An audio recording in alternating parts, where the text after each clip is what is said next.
आज मैं आपको एक छोटे से उग्रवादी की हकीकत बताती हूँ। बता मैं रही हूँ, लेकिन अप्रत्यक्ष रूप से वही अपनी बात कह रहा है मेरी जुबान से।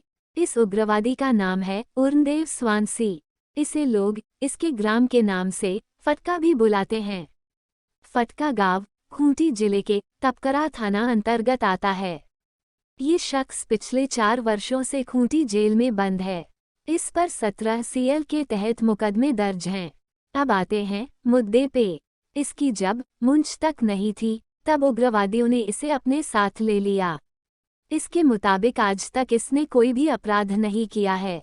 बस उग्रवादियों के डर से, उनके कहने पर ये उनके साथ जंगल में रहने लगा। लेकिन ये अपने परिजनों को बहुत याद करता था। इसे अपनी पत्नी और 2 साल के बच्चे से बहुत प्यार था। छुप छुपा के कमांडर से इजाज़त लेकर ये जब कभी भी अपने परिजनों से मिलने आता था, तो घर नहीं जाता था। इसकी पत्नी खाना और अपने 2 साल के बच्चे को लेकर गांव के बगल वाले जंगल में आती थी। वहीं पर अपनी पत्नी से कुछ समय बिताकर ये पुनः दस्ते में शामिल हो जाया करता था। अगर ये वैसा नहीं करता तो संगठन के लोग इसे गद्दार करार दे देते। उग्रवादियों के साथ रहने के कारण ये पुलिस की हिट लिस्ट में था। ये जिस दस्ते में था, वो दस्ता सिमडेगा जिले में सक्रिय था, जबकि ये खूंटी जिले का रहने वाला था। उसी वक्त सिमडेगा जिले में पुलिस की सक्रियता बहुत बढ़ गई। इनका वहां रहना कठिन हो गया। तब पार्टी संगठन से इजाजत लेकर दस्ता कमांडर ने सभी को कुछ दिन के लिए क्षेत्र छोड़ने का निर्णय लेते हुए मिलने का दिन मुकर्रर किया। दस्ते में कुल 9 लोग थे। सभी को 3-3 में बांटकर अलग अलग रास्ते से निकल जाने का सामूहिक निर्णय लिया गया। ये जिस 3 वाले ग्रुप में था, वे लोग पहले उड़ीसा के राउरकेला गए। उसके बाद ट्रेन पकड़कर गुमला जिले के पोकला स्टेशन आए। पोकला आने के पश्चात इसने अपनी पत्नी को फोन किया। कुछ देर बात करके उसकी पत्नी ने फोन उसकी मां को दे दिया। मां ने रोते हुए उसे मिलने के लिए कहा।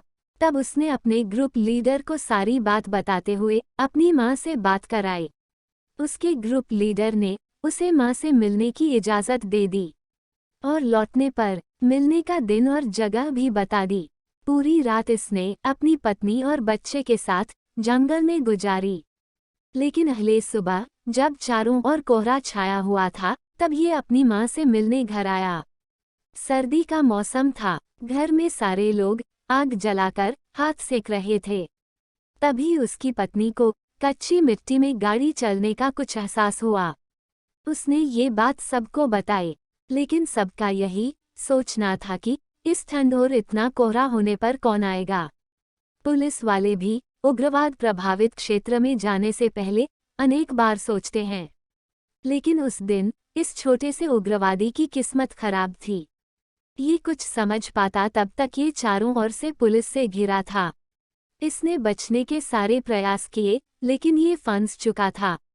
अब पुलिस को इससे सिर्फ इन्फॉर्मेशन चाहिए थी और ये इन्फॉर्मेशन दे नहीं सकता था, क्योंकि इसके पास ज़्यादा जानकारी थी नहीं और ये अपने परिवार को मुसीबत में नहीं डाल सकता था। जानकारी लेने के लिए पुलिस इसे पेरवा घाघ ले गई।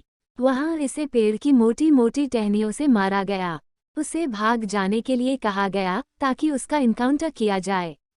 बावजूद वो खुद को निर्दोष बता रहा था। उसके बाद उसे तपकरा थाने लाया गया।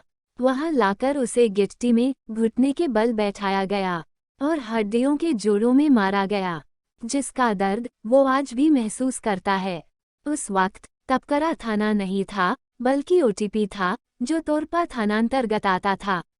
दूसरे दिन उसे तोरपा थाना लाया गया।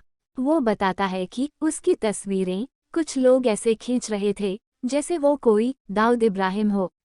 तब तोरपा के थाना प्रभारी अमित जी हुआ करते थे। उर्नदेव बताता है कि अमित दरोगा ने भी खूब धुलाई की। रात में पुलिस वाले खा पी के आते थे, तभी उल्टा लटका के तो तभी पेड़ से बांध के मारते थे। कान में इलेक्ट्रिक शॉट भी देते थे। उस दिन तोरपा में कोई शादी थी। दरोगा जी को वहां जाना था, इसलिए उसकी जान बच गई। लेकिन जाने से पहले अमित जी ने उस उग्रवादी के लिए अच्छे खाने और सोने की व्यवस्था करने का आदेश दिया। बकौल उर्नदेव थाना प्रभारी के इस आदेश पर उसके लिए होटल से खाना भी आया और सोने की अच्छी व्यवस्था भी हुई। इसलिए आज भी वो तोरपा थाना प्रभारी को याद करता है। साथ ही वो तोरपा थाने के एक चौकीदार को भी खूब याद करता है, क्योंकि उसने उसे खैनी मांगने पर नहीं दी। उर्नदेव स्वांसी पिछले 4 वर्षों से जेल में बंद है। आज उसकी पत्नी उसकी रिहाई के लिए बकरियों को बेच कर खर्चे निकाल रही है। अपनी इस अवस्था को देख उर्नदेव व्याकुल हो जाता है और अपनी किस्मत पर रोता है।